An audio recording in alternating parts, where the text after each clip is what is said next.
Head over to the counter where we actually have what we believe to be good value, good picks, and absolute winners over here. On the season, I am 28-20, up just about a little over 2 units. CD in the similar spot. He's at, what are you at? 20. 25-20, 2.75 units on the year. Oh, actually, sorry. I'm 29-24. Totally read that wrong. And you are 24-19? 25-20. 25-20. All right, so both up a couple of the units here. When I'm looking at this, I need to bounce back here. I went 1-3, 3-3, 2-3, 3-3 in the last 4 weeks here.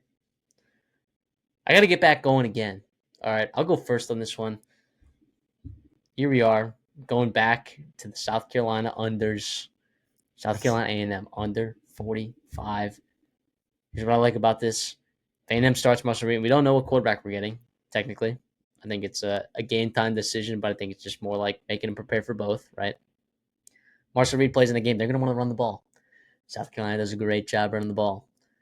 The only thing I worry about is like if South Carolina is turning the ball over in short field position, A&M could potentially score a lot of points that way, given that South Carolina's last in the entire country in giving up sacks, and A&M is pretty good at getting to the quarterback. So, that'll be an interesting one, but I like that number 45, so I'm going to take South Carolina Texas A&M under 45.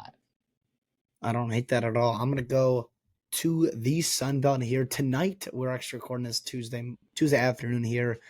Louisiana is 4-point dogs. They are over a field goal dogs on the road in San Marcos against the Texas State Bobcats. Listen, it'll be an interesting game. I think this is a really important game in terms of the outlook of the Sun Belt here, especially in the Sun Belt West.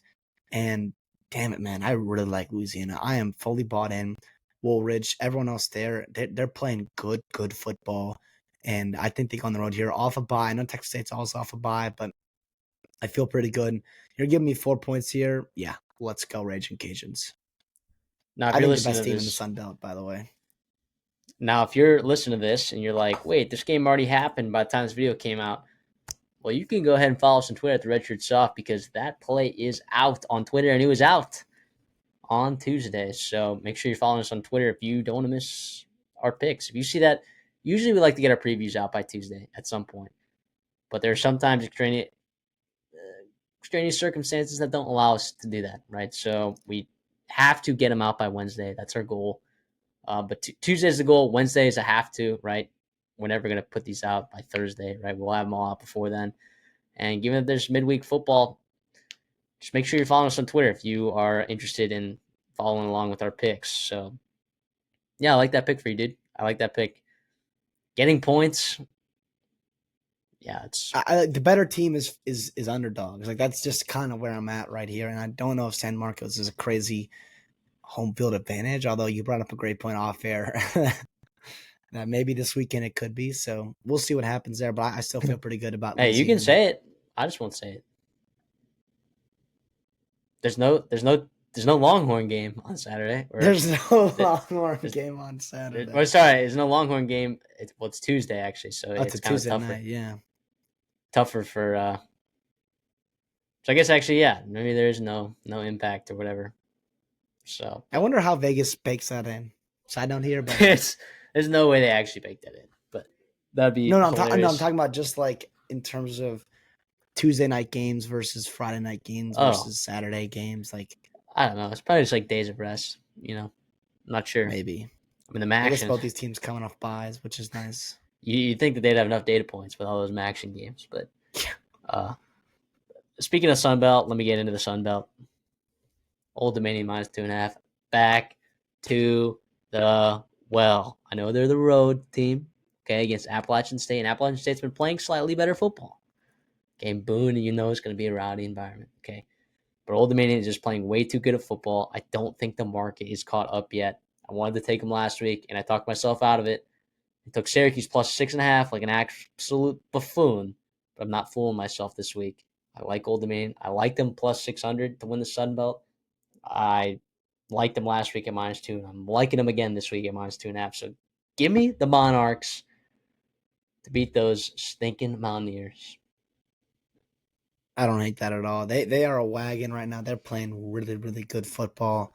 I mean, what can go wrong? Betting on good teams, it's you can't do that. Although I will say App State, like, that line's concerningly low there. I just wanted to stay away from it because I thought it was too good to be true. I'll go back to the Sun Belt as well. Another play here. Coastal Carolina. I'm taking another road team. Coastal Carolina is going on the road to Troy.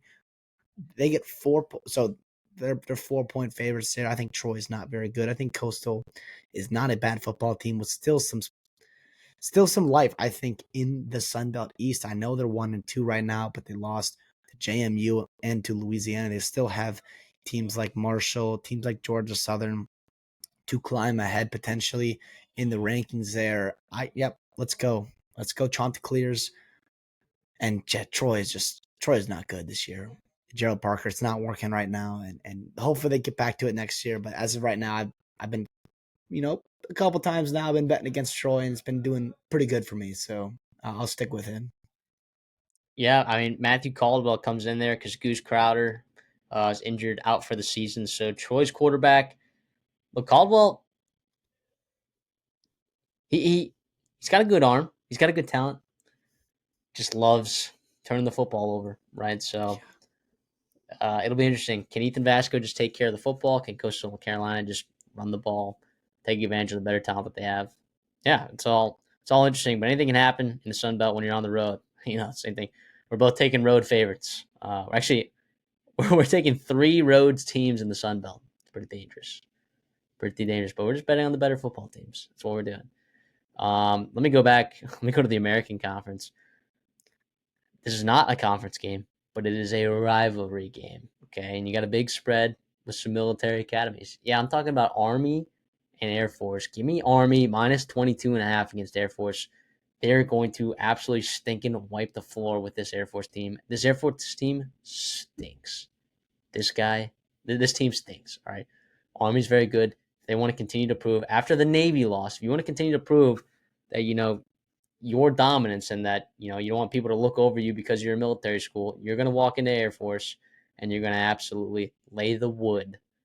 22.5 points is a big spread for military schools, 2 of them, right? You're basically like, you need Army to score like almost every possession, basically, because there's not that many possessions in a ball game. I think they But can do that. with the triple optional, sometimes yes, that's true. But when you're hitting quick hitters, like you can expose the plays. That's where you can start really stacking points, especially if the defense is just lost in the sauce. Yeah, and it's also at Army, the rivalry game, Army Navy military cat. Like it did scare him away from that, but I think you're taking a much much better team.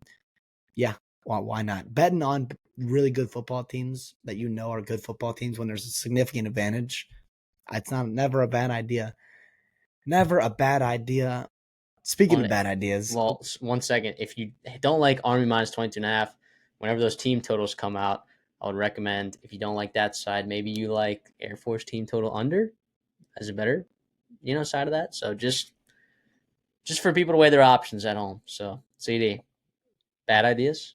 bad ideas. I'm gonna bet against Minnesota here, and I'm gonna go Minnesota at Illinois. Give me Illinois +3. That line opened at 2.5. It is all the way over to 3.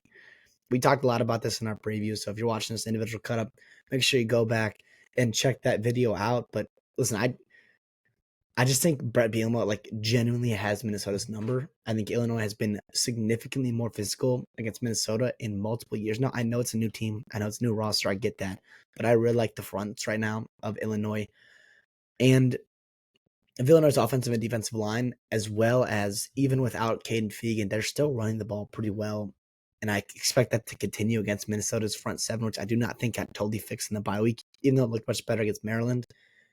And that defense too, they got to stop the run on Darius Taylor. I think they can do that because the offensive line right now is not playing well for Minnesota.